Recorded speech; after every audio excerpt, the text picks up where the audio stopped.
وقتی میگوید محمد صلی الله علیه و سلم به دنیا آمد، روز دوشنبه بود، در خانه برادر ابولهب عبدالله پدر پیغمبر، سویبه که کنیز ابولهب بود در حال آمد و هدیه و خبر داد: ای ابولهب، امروز در خانه برادری تو فرزند تولد شد. ابولهب از کی بودن محمد و چی شدن محمد درک نداشت. خرسند شد که در خاندان برادر من فرزند تولد شد. در حال این سویبه را از کنیز بودن خود خالی گردان، به خاطر که تو یک خوشخبر برای من آوردی. صاحب معراج نبوت میگوید همین ابولهب در خواب دیدن، گفتن حال چگونه هست؟ گفت حالی که من دارم هیچ دوزخی مثل من حال ندارد. لیکن همان شب دوشنبه گفت عذاب من کمتر می شود، به خاطر که من از تولد پیغمبر کرده بودم. وقتی که این دشمن خدا، این دشمن پیغمبری خدا، عذاب او که کم شود، پس حال ما و شما آدمای موحد و دوستدارهای پیغمبر چقدر بلند باشد، خودتان قضاوت کنید. لا یؤمن احدکم حتی اکون احب الیه من ولده و والده و الناس اجمعین، رواه مسلم. پیغمبر خدا میگوید ایمان شما ای امتان من کامل نیست، ایمان شما مستحکم نیست تا زمانی که اگر مرا از فرزندهاتان، مرا از پدر و مادرتان، مرا از تمام یار و رفیقتان، مرا از تمام آن مالی که دارین دوست ندارین، ایمان شما کامل نیست. زیرا در اصل ما از پیغمبر خدا قرضدار هستیم.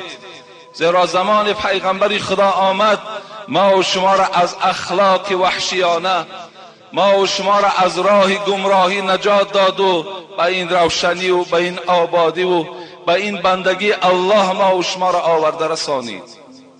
خدا رحمت کند. حضرت مولوی جنونی میگوید شکست احمد در اینجا صد بت و سنگ. زمان آمد این بت پرستی ها بود، مردم در بیخ بت ها می افتیدن، خدا گفت و را عبادت میکردن. شکست احمد در اینجا صد بت و سنگ، گرفت میدان ز خونی منکران رنگ. که تا اومد موحد شد خداگو، ز بتخانه به مسجد کرده اند رو. ما و شما بتخانه ها را ترک کردیم. این مسجدی که امروز درهای کشاده دارد، این جوانهایی که امروز در بهترین صورت نشستند، همه این طفیل محمد صلی الله علیه و آله و سلم است. ما باید دوست داریم، باید از او ما دفاع کنیم. باید که البته آن دینی که حقی که خدا به واسطه محمد به ما و شما رسانید، در همه جا باید حمایتگر باشیم.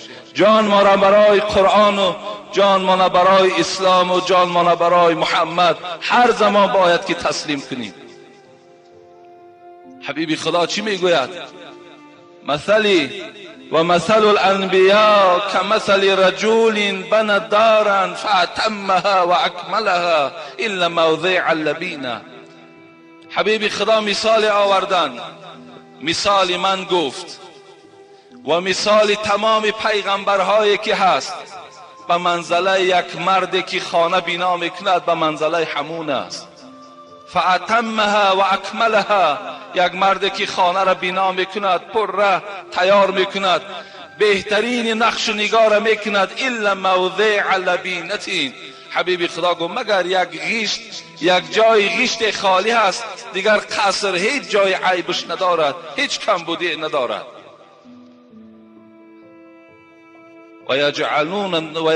ويجعل الناس يدخلونها ويتعجبون منها لولا موضع اللبینه.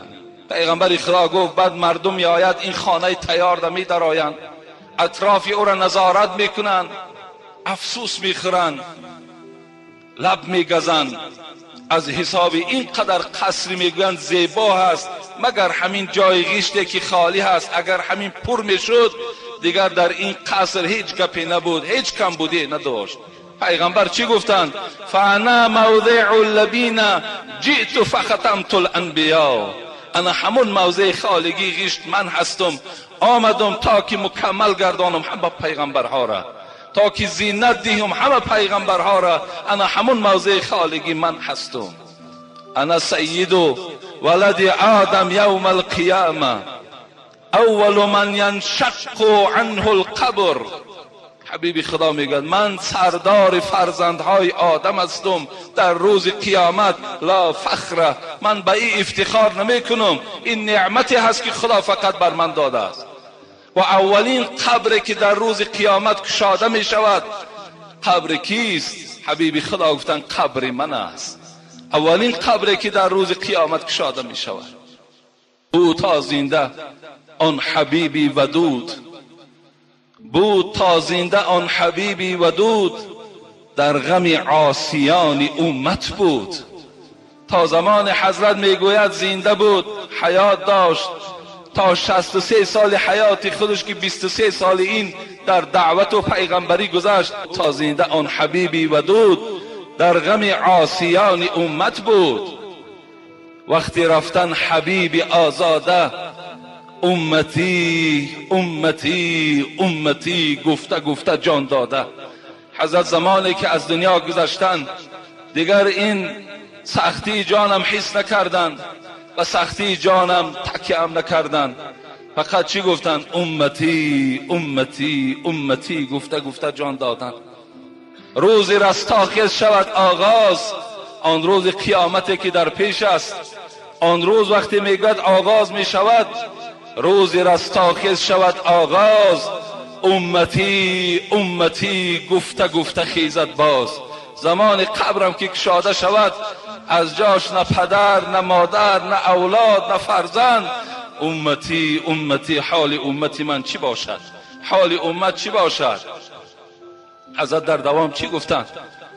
وقتی رفتن سختی جان دید، گفت ای پروردگار عرشی مجید، سختی جان این چونین باشد، امتانم مطیق این باشد.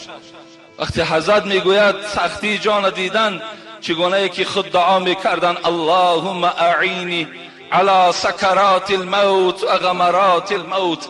زمانهایی که بیمار بود حبیب خدا دعا میکرد پروردگارا برای کندن جان من، برای این سختی هایی که در جان کندن است، برای حبیبت آسان بگردان.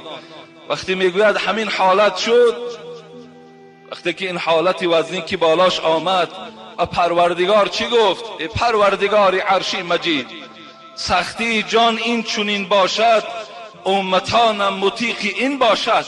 من که این سختی جان با این قدر و قیمتی خود که کشیدم، تمام امتی من این سختی جان میکشد. از این خاطر از درگاه تو چی طلب دارم؟ سختی جان امتان من بدهی جمله را به جان من. پروردگارا من از تو فقط طمع دارم، فقط زاره و تولا دارم که هر سختی که در جان من است همیشه پروردگارا از امتی من کنده و در جان من بگذار. این بود غمخواری پیغمبری خدا نسبت هر یک امت. امتی که امروز پروای سنت حبیبش ندارد، امتی که امروز تکیه بر سنتش ندارد، و حضرت باشد تمام عمر به گریه و تمام عمر به زاره به سوی پروردگار که امتی مرا خار نگردان، امتی مرا ذلیل نگردان، امتی مرا در روز قیامت شرمنده نگردان. ای پروردگار چی گفت؟ اذن لا ارضا و واحدا من امتی فی النار. پروردگار گفت با عظمتیت قسم از تو راضی نمیشم تا زمانی که یک امتم در آتش دوزخ باشد. من از تو راضی نمیشم، از تو راضی نمیشم. نماند به زندان دوزخ اسیر، کسی را که باشد چنین دستگیر. حضرت سعدی بیهوده هم نگفته نماند به زندان دوزخ اسیر، کسی را که باشد چنین دستگیر. نماند به عصیان کسی در گرو، که دارد چنین سیدی پیش رو. الحمدلله پروردگارا به سوی هزارها شکر میکنیم که ما را چنین پیشوا دادی، چنین معلمی با غیرت دادی.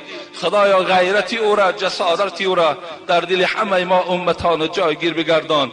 آمین یا رب العالمین. انشاءالله ما خدا خواسته باشد در باب این محبت پیغمبری خدا، در باب عاشق بودن بر محمد صلی الله علیه و سلم انشاءالله یک روز اعلان میکنیم، صحبت ها میکنیم. من برای شما فقط یک عشق مالک ابن انس گویم که صاحب مذهب بودن. حضرت مالک ابن انس میگوید در مدینه منوره حیات به سر میبردن. صاحب مذهب است، مثل مذهب ما و شما ابو حنیفه رحمت الله علیه. میگوید هیچگاه از مدینه بیرون سفر نمیکرد. گفتن چرا از بیرون از مدینه نمیبرایی؟ میگفت میترسم که اگر بیرون مدینه روم شاید که خداوند جان مرا بیرون از مدینه گیرد، من از پهلوی پیغمبری خدا محروم شوم، از شهر پیغمبری خدا محروم شوم. برای همین تا مردن برای من سفر کردن حرام است. گفتن این عشق بینید، این عاشقی را بینید. حضرت در کوچه های مدینه میگوید قدمهاش میگذاشت و در هر یک قدمش چی به خیالش میآمد که شاید که همینجا قدم پیغمبر باشد و پاش میگوید بالای همون قدم میگذاشت. میگوید قسم به خدا، میگوید امام مالک ابن انس، هر شب پیغمبری خدا را در خواب میدیدم. هر شب. چگونه عاشق ها بودند.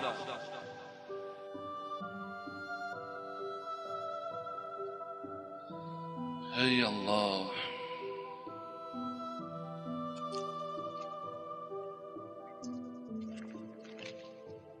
سوال ها را انشاءالله من جواب میگویم و بعدا خدا خواسته باشد جمعه آینده در باب خیر و احسان و فضیلتش. زیرا بعضی بیچاره های کرفهم، بعضی بیچاره های حسد و حاسدان و بخیل ها، بیچاره هر گونه آوازه ها و دروازه ها تا کجاهای برده رسانیدن گویا که حاجی میرزا زیدی صدقه باشد، گویا حاجی میرزا صدقه را من میکردگی باشد. دیگر نمیابن، کمبودی نیست، باید که یک کمبودی یافتن در کار. چگونه من مقابل قرآن سخن میگویم، چگونه من مقابل احادیث پیغمبری خدا سخن میگویم، زمانی که پیغمبری خدا میگوید والذی نفس محمد بیده ما نقص مال عبد بالصدقه. قسم به الله میگوید پیغمبری خدا که اگر امتی من در راه الله صدقه کند مال او کم نمی شود. همون بیچاره هایی که حسد دارن به خدا قسم متن یک حدیث از یاد نمیدانند، متن یک حدیث از یاد نمیدانند. از حدیث هم دورن بیچاره ها، از علم هم دورن بیچاره ها. فقط یک حسد، بخل و کینه و در دلشان جا کردن، قریب که از دین میبرایند از حساب حسدشان درک ندارند.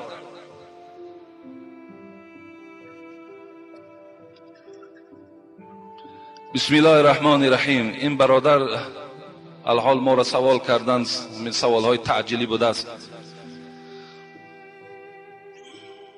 محترم داملا، دختری بیراهگردی را خواستم به زنی بگیرم و او را از این راه باز دارم، ولی با این آیت قرآنی واخوردم که مرا در اندیشه واگذاشت. مرد زیناکار و مشرک نکاح نمی کند مگر زنی زیناکار و مشرک را، که این کار بر مؤمنان حرام کرده شده است. این آیت برادر عزیز از آیت سوم سوره نور است که خداوند در این آیت البته آشکارا واضح گفتگی هست که مرد زیناکار زنی زیناکار را گیرد، مرد مشرک زنی مشرکه را گیرد. لیکن این آیت را آیت 32 همین نور باز منسوخ کردگی هست. برای همین شما می توانید که به آیت 32 همین چیکار کنید؟ نظارت کنید. انا آیت 32 آیت این 3 نور را بیکار کردگی هست. حتی از این خاطر نزد احناف، نزد حضرت ابو حنیفه، حتی عباره ها هم است که و حبلا من زنا ولا تطاع حتی تضع. یعنی اگر یک زنی که از زنا هم حامله دار شده باشد، ابو حنیفه روایتش نزد مذهبش، از زنا هم که حامله دار شده باشد و نکاح کردن درست است.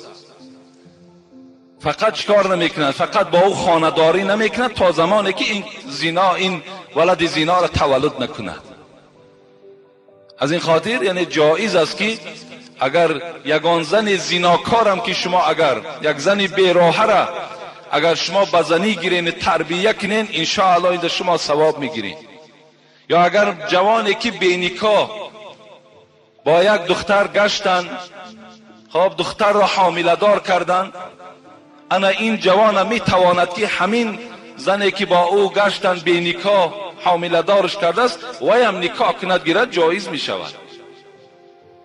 لیکن برای اینی که نسبش معلوم است الکه، یعنی همون حامل از همین بچه است، معلوم است این میتواند که تا زاییدن همون کودک با این زن چیکار کند؟ خانه‌داری کردن گیرد. لیکن این فرزند ولد زنا حکم کرده میشه، زیرا که در بین اینها نکاح وجود نداشت.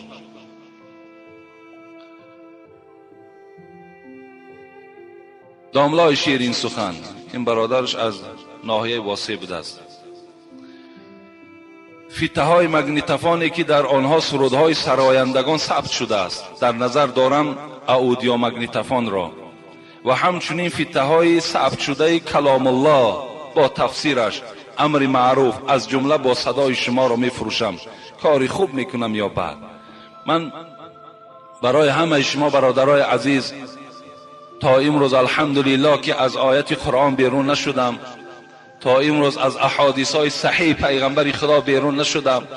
باز میگویم خداوند در قرآن در سوره مؤمنون میگوید قد افلح المؤمنون الذين هم في صلاتهم خاشعون والذين هم عن اللغو معرضون. خداوند چی میگوید؟ به تحقیق نجات یافت کدام مؤمن، کدام مسلمان نجات یافت؟ همان مسلمان هایی که در نمازشان خاشع هستند، در نمازشان ترسننده هستند، نماز از برای الله میخوانند، نماز آهسته میخوانند، نماز با رکوع و با سجده های ملایم میخوانند. اینها گفت نجات یافتگی هستند.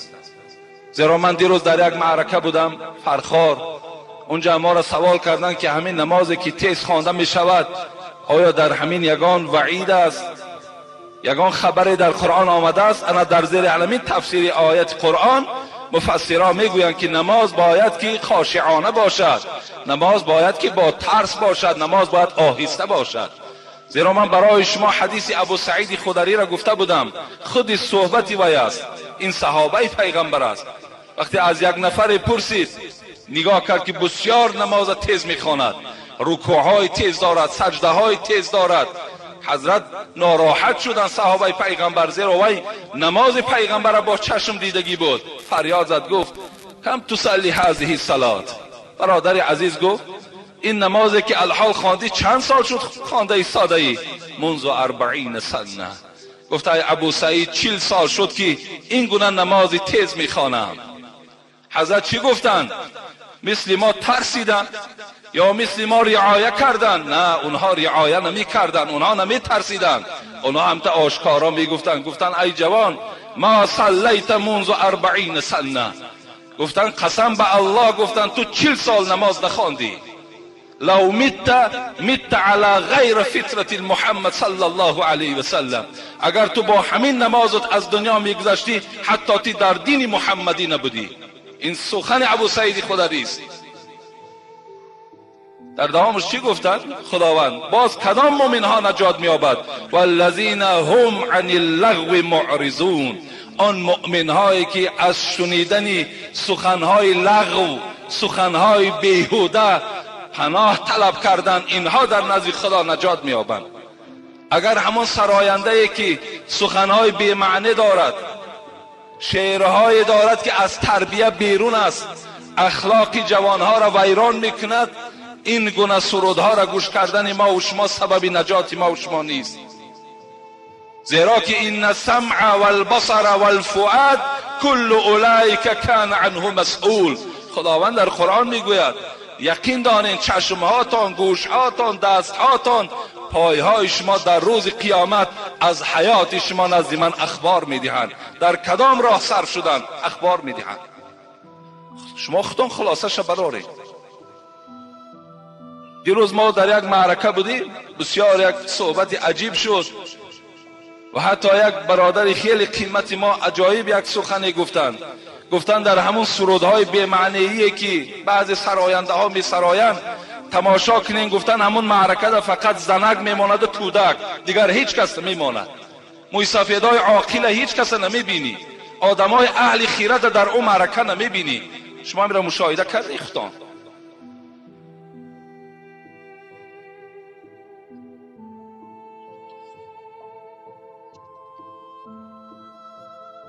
در مغازه‌ای که سودا میکنم اینش از خاولین بوده است، چپته های بردناک و بی برد تشکیل کردند و میفروشم، یعنی اسپرینت.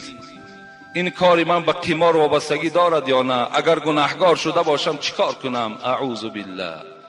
عزیز الله، این برادر عزیز الله نام داشته است. یعنی اسپرینت اینا را از روی نقطه نظر اسلام هر چیزی که برد و باخت داشته باشد وای به قمار آمیخته است، وای از حساب قمار حساب کرده می شود.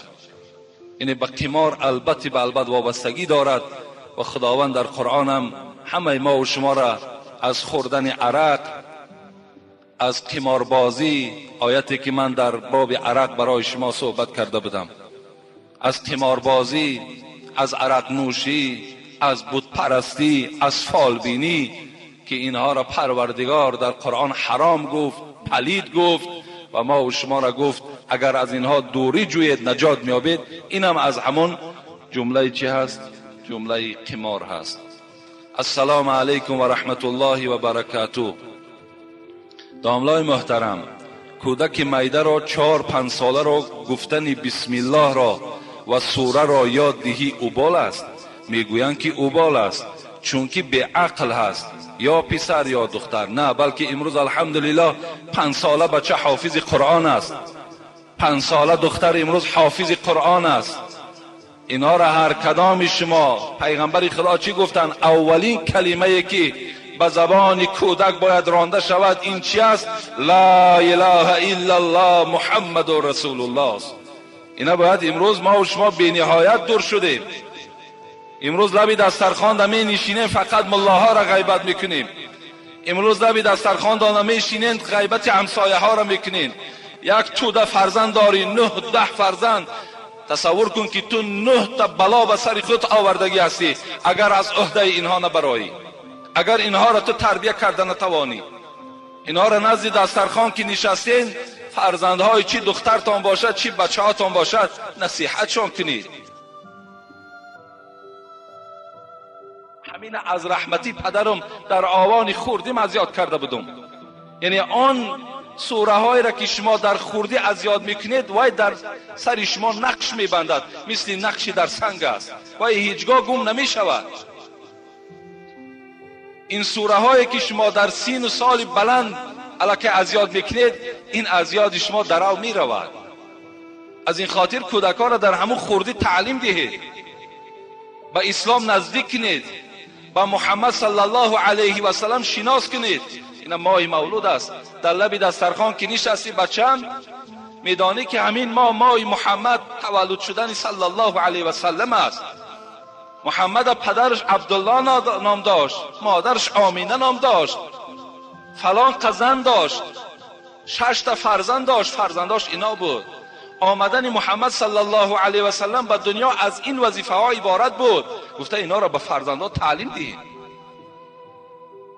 این اوبال نیست. ولی بعضی برادرها میگویند که اگر فرزند خرد در پهلوی تو آمده نماز خواند در خانه، اینم گناه هست گفتگی. اینم گناه نیست. برای چی پیغمبر خدا گفتن نمازهای سنت در خانه خوانید؟ برای چی گفتن نافله هاتون در خانه ها خوانید؟ یک حکمت همین است که کودک تو وقتی 2 ساله است، 3 ساله است، 4 ساله است، همون خم و راست شوی تو را وقتی که میبیند آمده در پهلوی تو چیکار میکند؟ و هم عادت میکند. و هم خم راست می شود. از پدرش شاید که پرسد، شاید خدا در ذهن همون کودک در آورد و از پدرش پرسد پدر چرا تو خم می شوی؟ چرا تو سجده میکنی؟ پدر چی میگوید؟ آخی الله وجود دارد، ما بنده خدا هستیم، ما باید خدا را عبادت کنیم. ای فرزندی من، تو هم فردا کلان که شدی ان همچنان خدا را عبادت کن. این وظیفه های هر یک پدر و مادر است.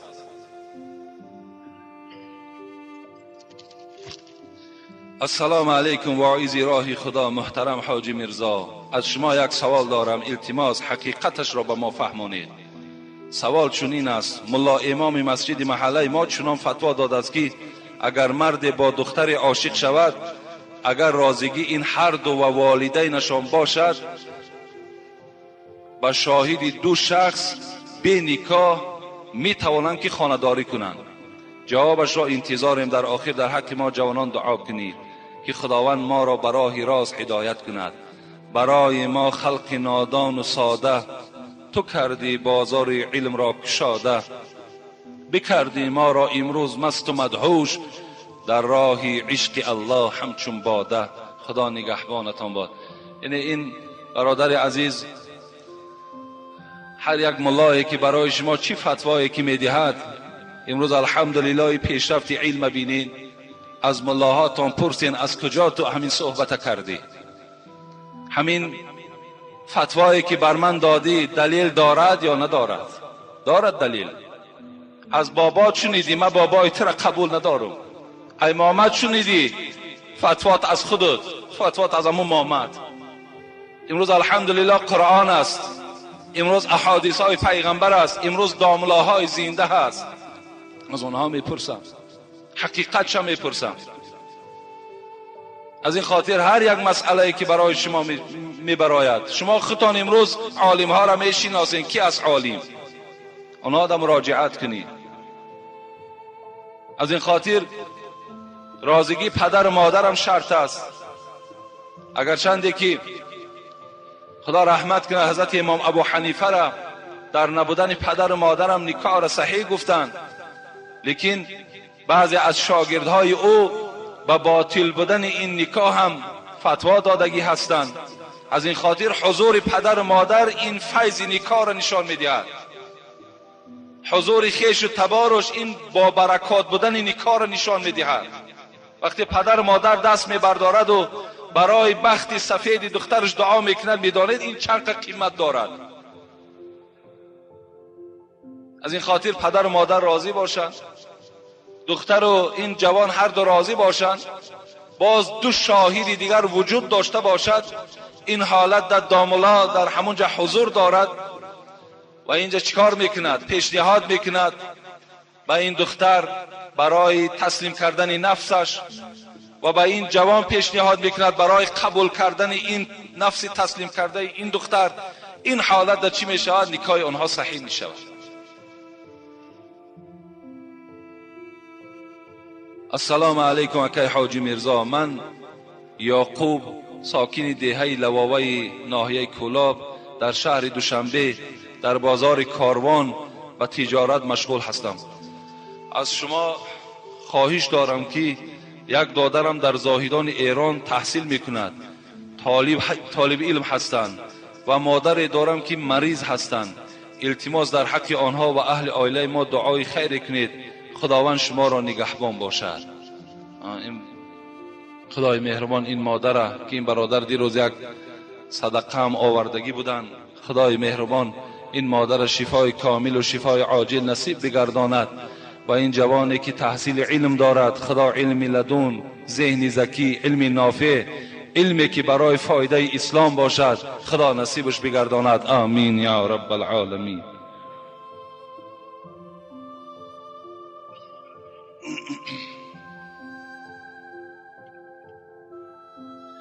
السلام علیکم داملا حاجی میرزا، خدا را هزارها حمد و ستایش میکنم که از چندین کارهای ناروا باز ایستاده ام. اول و آخر فضل خداست، بعداً صحبتهای شیرین و دلچسب شماست. من تاجرم در سلطان کبیر، با 2 سوال مراجعت کردنیم و با شما اخلاص زیاد دارم. اگر تمام عالمهای تاجیکستان فتوا دهند من از آنچه شما میگوید او را قبول دارم، از حساب اخلاصی به شمارم. داملای عزیز، در باب فضیلت طهارت چیزی میگفتی. البته در باب فضیلت طهارت خیلی حدیث های زیاد از پیغمبر خدا وارد شده است. در یک حدیث پیغمبر خدا میگوید من توضأ فاحسن الوضوء خرج خطایاه من جسده حتی من تحت اظفاره. هر وقتایی که امتان من طهارت میکنند، از تمام جسد او آن خطاهایی که کردن همش میریزند، مثل آبی که ریخته میشود، حتی که از زیر ناخنهاشان همان خطاهایی که کردن همش میریزند. اینم از طهارت است. ان امتی یدعون، خدا گفت در روز قیامت امتان من خوانده میشوند.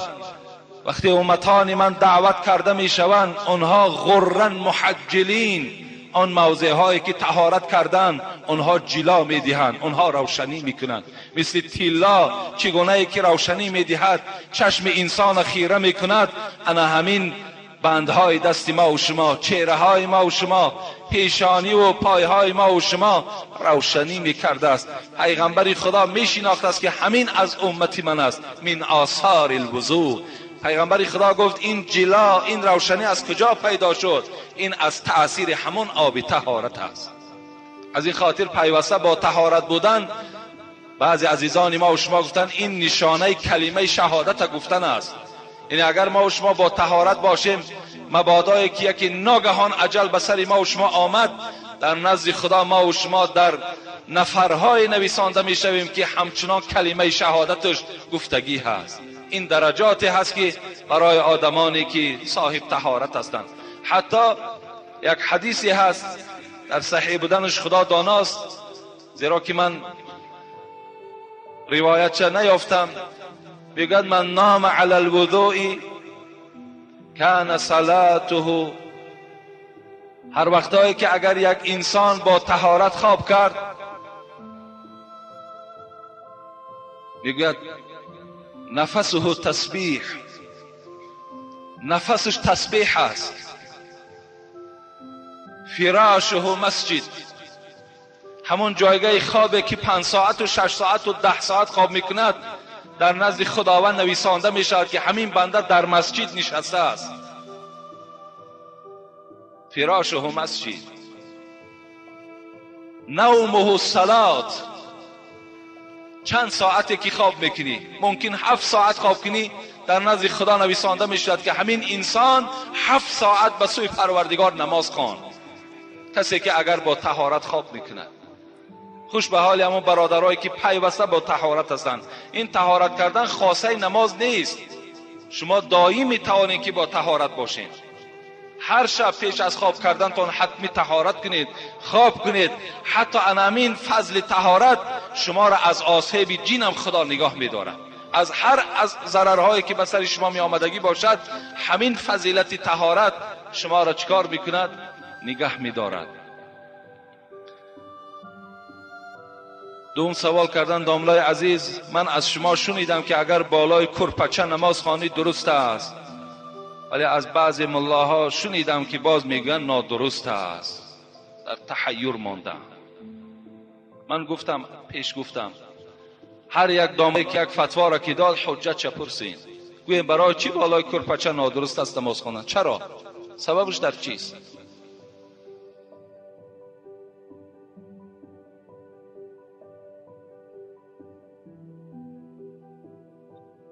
سوال داشته است. برای همین مادام من برای شما میگویم بالای کرپچه درست است، نماز تا نخوانین، فقط همین جایی که سجده میکنین سخت باشد، انا همینش خوبتر و بهتر است. و بالای کرپچه هر چی ملایم هم که باشد خواندن گیرین، نماز شما را خدا قبول میکند. مخورسایی فریبی فضل عمامه زاهی، خدا رحمت کند محمد صاحب ایرانی را که یک کلیاتش در نزد من است. او چی میگوید؟ وایم بیچاره از دسته همین بعضی ملاهای سلا کلانه چیکار کردم؟ خیلی مانده شدن، دیدن که فقط سله دارد کله ندارد. بعد چی گفتن؟ گفتن مخور صاحب فریب فضل زاهد، همون فضل همون سله کته بدنی او دا گفتن فریب نخور که در گنبد به مغزی صدا بسیار میپیچد. همون گنبد نگاه که گفت هیچی مغز نداره، ها بگو 10 بار ها از داخلش آواز آمدن میگیرد. اون کله اونها گفت مثل همون گنبد است. گفت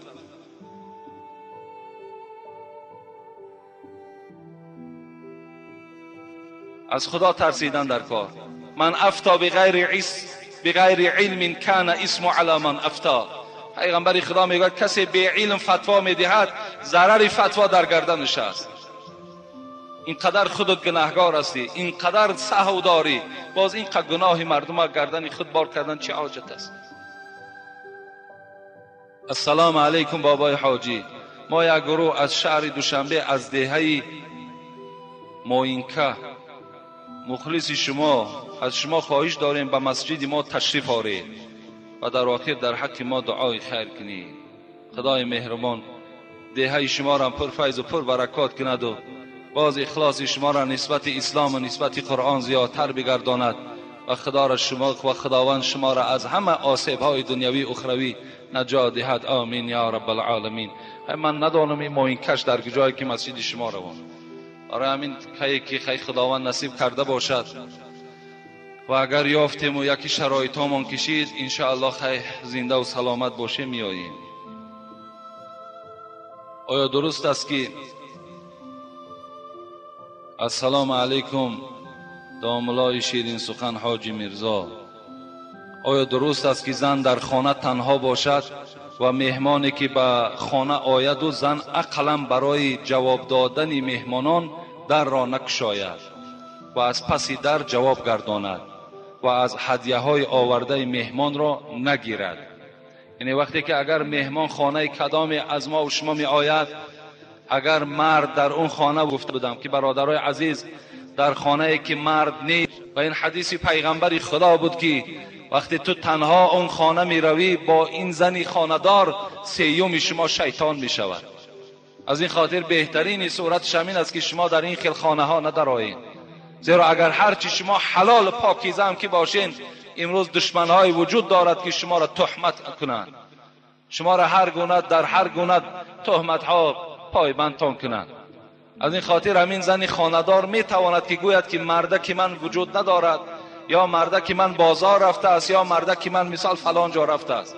اگر هدیه هاشه که باقی مان میلش گیرد هدیه هاشه، هدیه های باقی ندارد، فقط از او، از سلام کردن با او، از قبول کردن او این زن حقوق ندارد. ولی بعضی ما و شما خیلی فکر میکنیم که اکنون بسیار کاری خوب میکنیم، بعد زنهامون چی میگد؟ خیلی مردک نیست خانش هست کو آخی، بیا نیست مردک بیا خانش هست. اینا را ما و شما باید که قبول نداشته باشیم، علل خصوص در همین جمعیت حاضره. اگر چنده که در این باب من با فتواهای دیگر هم داده میتوانم از حدیث های پیغمبر، لیکن این زمانه در فتوا داده نمیتونیم، زیرا اکثریت مردم افلاس شدگی هستند، اکثریت مردم خطرناک شدگی هستند. البته این برنامه های تلویزیونی پورنوگرافی را دیگاه کردگی هستند. امروز چشم های اینها باور کنید همه ویران شدگی هست. خانت مهمانی میاریش با همراهی خود هم باشد میترسی از بعضیش که یا زن ما تماشا میکنه یا دختر ما تماشا میکنه. بسیار خطرناک است امروز.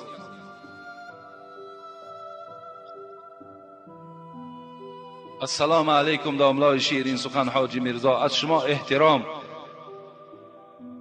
خواهش می نمایم که با این سوال من جواب دهید. من چندین بارها پدرم را غیبت کردم. امروز که پشیمان شدم میخواهم به درگاه خداوند توبه کنم، ولی از پدرم بخشش پرسیدن نمیتوانم. میترسم که خشم و غضب و نفرت پدرم نسبت به من زیاد گردد. آیا توبه کرده و به درگاه خدا از این اعمال زشت کافی هست؟ کافی هست. اگر امروز تر خداوند این عقل فراست داده باشد که این پدر توست و این غیبت کردن تو برای تو حرام است، نادرست است، امروز هم که خدا تر بیدار کرده باشد خوش به حالت. همین روز هم به سوی خداوند توبه کن، خداوند توبه تو را میبخشد. پیش پدرت غیبت هاتم خبر ندی. فقط به سوی خدا توبه صادقانه کن و از این روز اعتبارا همون خدمت پدر تکن و دعاشو بگیر. انشاءالله خداوند تر همه گناهات عفو میکند. بر آباءکم تبرکم ابناءکم. حبیب خدا میگوید اگر خواهین ای جوانهایی که امروز صاحب فرزند هستین، اگر خواهین که فرزندهاتان فردا برای شما خدمتگار شوند، امروز پدر و مادر در خدمت کن، فردا تو این نیکی را از فرزندهات میبینی. دوم، فاسق کی را میگویند؟ با احترام یکی از مخلصان شما از شهر دوشنبه. فاسق یک آدم بد اخلاق، یک آدم بد کردار، یک آدمی که بسیار نادرست رفتارها میکند، زبان درشت دارد، این فاسق میگویند.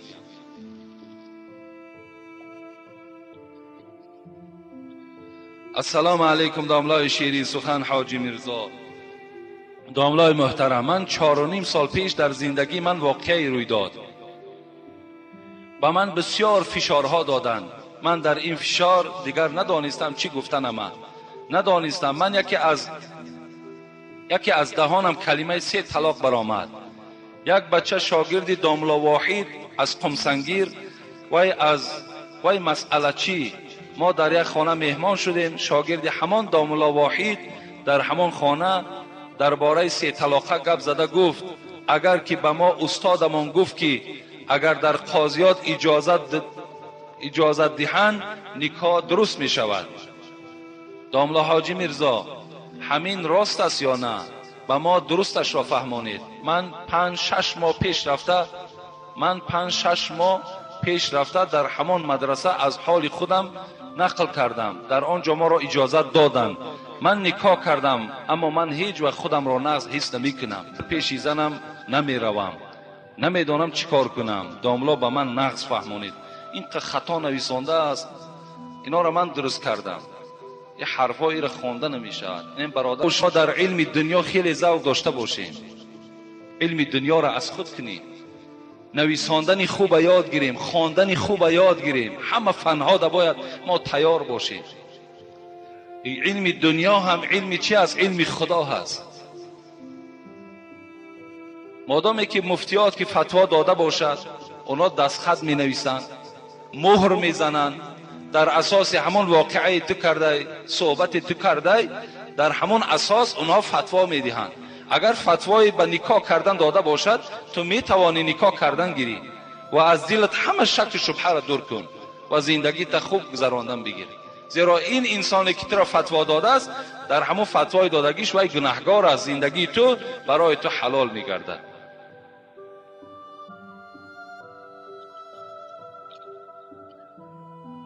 داملای محترم، اگر علاجش باشد با سوال ما جواب گردانید. در وقت خدمت عسکری نمازهای وقتی را قضا کردم، با همین روشنی می انداختید. یعنی در حالت عسکری کدام شما اگر نماز قضا کرده باشید، می توانید که همون نمازهای قضاتون آمده، همون 2 سالی که اگر باشد، همون 2 سال نماز قضا گفته نیت کرده، همون 2 رکعت فرض است، 4 رکعت فرض است، چگونه ای که الحال میخونیم هم تا خوانده رفتن گیریم. بین نماز عصر و شام نانشته کردن ممکن است یا نه؟ ممکن است. اگر نماز عصر تا خواندگی باشد، بین عصر و شام طعام میخورین، آب میخورین، همه این جایز است. این سخنهایی که اگر ما و شما بین عصر و شام اگر طعام نخوری و اگر شراب یکی مابادا یگان شاکید میارن ننوش که مثال فرزندی تو را از آب روغ هستن، اینا هیچ اصلی ندارن. خوردن بگیر شود. یک حالت شمین است که در پیش طعام است و وقتی نماز است، اول طعام بخور بعد نماز بخوان میگن. بین نماز سنت و فرض هر خیله گپ گفتن ممکن است یا نه؟ این ترک سنت می شود. اگر شما نماز سنت که خواندین، تا نماز فرض می توانین که با ذکر الله مشغول شوید، تسبیح گردانین، اینش بهتر، اینش به سنت قریب است. اگر مبادای که یگان گپی بیهوده هم که گفتید، این سنت شما را بیکاره نمی کند. زیرا صاحب فتوای خلاصه هم میگوید که من برای باطل بودن سنت کسی که از پسش گپ زدگی باشد فتوا نمیدهم، زیرا یگان دلیل ندارم. لیکن بهترش صاحب فتوای خلاصه هم میگوید این است که تا ادا کردن فرض بین سنت و فرض فقط تسبیح گوید، ذکر کنید، گپ‌های بیهوده در مشغول نشوید. جوابنامه برای مرده ضرور است یا نه؟ ضرور نیست. جوابنامه گفتگی چیز وجود ندارد. ولی در قبرها جوابنامه می نویساندن. امروزا شکر که همش گم شد، نابود شد. جوابنامه را کی میخواند؟ یک آدم جاهل شما بردین گراندین. مثلا من می نویسم به عربی لا اله الا الله محمد، در عمرش کلمه عربی را دیدگی نیست و از کجا را خوانده میتونه؟ اگر در همون داخل اگر شما قرآن اگر آویزان کنید این آدم گناهکار باشد و در نزد خدا جزا میگیرد، این جوابنامه شما هیچ کاری ندارد. جوابنامه ها نیست. اگر چی خدا رحمتش کند صاحب صلات مسعودی سخن گفتگی از من خواندگی بدون، لیکن اینا دلیل ندارند. جوابنامه را انسان خودش جواب میگه. حتی اون منکر و نکیر که از او پرسان کرد خدای تو کیست، پیغمبری تو کیست، دینی تو چیست، او خودش جواب میگه. این کاغذ گرفته و خوانده نمیگیره. اصل ندارد. اینا بی نهایت باور کنین یک سخنهای پوچی به معنی هستند. موافق شریعت ختم خوجه برای مرده اجازت است یا نه؟ موافق شریعت ختم خوجه است، ختم دیگرش است. این نه به آیت است نه به حدیث. مگر که ما و شما مثال امروزا ختم میکنیم، این ختم خوجه ش باز چند بار گفتم، باز میگم که همین خدا رحمتش کند این محله ما و شما را، همه این محله ما را میدوند. بابای ملا شریف استاد ما بود که همه شما میشناسینش. همون حضرت داملای بخارایی بود، همون اجازت نمیداد که ختم خوجه کنین. بگو بهترینش همین است که یک قرآن خوان آورین، یک بچه‌ای که قرآن گذرانیدگی باشد آورده یک سوره تبارک خواند، ثوابش به همون مرده بخشین. این بهترین صورتش است. برای همین باز گفتم که همون ببینید ختم خوجه میکنیم چند قد گناهگار میشین، در همون چقدر گناهگار میشین. من چند بار در ختمای خوجه در دیگر محله ها اشتراک کردم. این محله ما در ختم خوجه نیست الحمدلله. رفتیم اشتراک کردیم، همون سنگایی که میگردونن اخیر در همون را بوسه کده در دیده هاشون میمالن. گناهگار میشوی. فقط بوسه کردن سنگی که در خانه کعبه هست. حضرت عمر وقتی وی بوسه کرد چی گفت به سوی او؟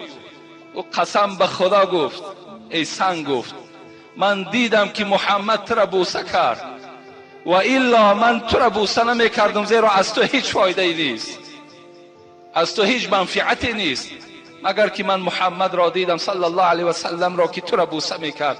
از این خاطر پیرو پیغمبر شدم و تو را بوسه میدهم. از این خاطر اینا را بوسه کردن جایز نیست. دیده ها مانده میمالیم با همون سنگایی که گویم از میکروب خالی نیستن، هم بود کردیم دستمون در درون طبق می اندازیم. اگر در پیشمان طبق باشد، دسترخوان باشد، باور که تمام خیال ما به دسترخوان از پروای ختم هم نداریم. و همون ختمگرایی که میکنن، شما اینا برای تجربه، من تحقیر نمیکنم، که زمانا سوره علم نشر را گذرانن، کنی همون علم نشری که 79 بار باید علم نشر بخوان، باور که همون ملاش درست خوانده نمیتونه. یگان مسئله مثال تفریقی و یگان مسئله مثال فتنه انگیزه برداریم، خودتان برای یک امتحان پرسان کنید.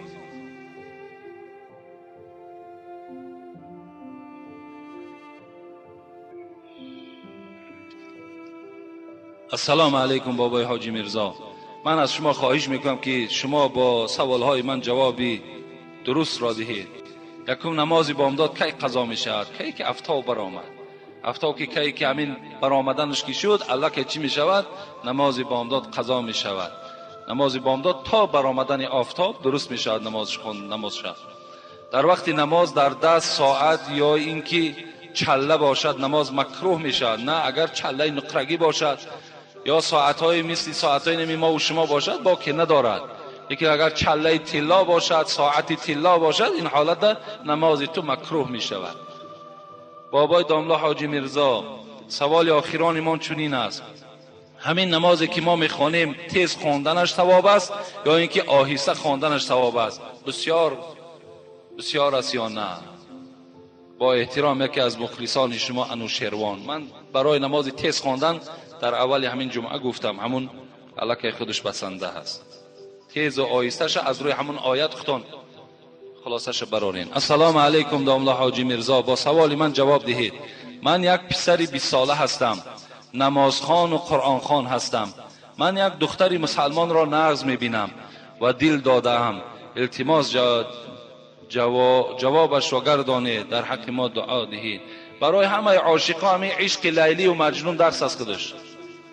همه عشق لیلی و مجنون خانه خودش درس است. عاشقی خودش جایز نیست در اسلام.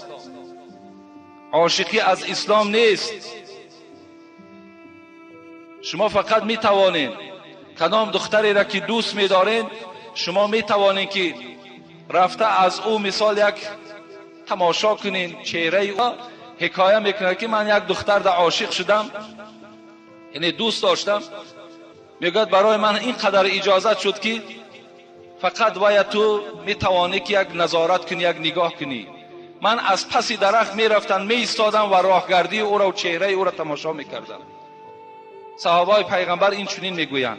یک صحابه دیگر که ابو هریره روایت میکند، میگه پیش پیغمبر آمد، گفت من فلان دختر انصاری را میگیرم، یعنی از همون مردم مدینه را. پیغمبر خدا گفت رو با وی صحبت کن، زیرا که چشمهای دخترهای مدینه یک چیزی دارد که به تو معقول میشود یا نمیشود. یعنی شاید در چشمهای همون دخترهای مدینه یگان خالی بوده است یا یگان کمبودی وجود داشته است. پیغمبر خدا این جوان گفتن اول دیده و بعد چیکار کن؟ به نکاح درآ. برای همین شما می توانید که رفته او را، یعنی در جای خلوت و در شب دعوت نی، می توانید مثال به خانه‌اش روید، در حضور همون پدر و مادرش چهره‌اش ببینید، خب با او مصلحت کنین. این در اسلام برای شما رخصت میدهد. لیکن با او عشق ورزی کنی و با او دست درازی کنی و با او مثال در شهر سیل و سیاحت کنید، این در اسلام برای شما رخصت نمیدهد. زیرا اون دختر تو میگیری نمیگیری و شرمنده میکنی. السلام علیکم بابای حاجی میرزا، با ما فهمانید که زن از آن قامت گفته نماز میخواند، پیشکی می نداریم. نه، زن نه نماز نه از آن دارد نه قامت دارد. السلام علیکم اکای حاجی میرزا، ما میخواهیم که با همین سوال ما جواب گردانید. در خانه ما خاری بود که من او را کندم، مرا جنگ کردند. چی گفتنی دارید در این باب؟ بسیار خوب کردید. اگر تمام دنیا ملامتتان کند، همون خارها را کنیم پرتوید. اگر پدر و مادر از شما ناراضی هم که شود، همون خارها و نلهایی که نزد دروازه هاتان گذاشتید، این هم یکی از خرافات است، این هم یکی از شرکیات است. اونا را کنده پرتوید. پرتافتیش هم نه پرتاش، توانی آتشش بزن باز ثواب میگیری، بسیار خوب میشود. زیرا اینا از شرکیاتن، اینا از خرافاتن. اینا دا باور نکنید هیچگاه.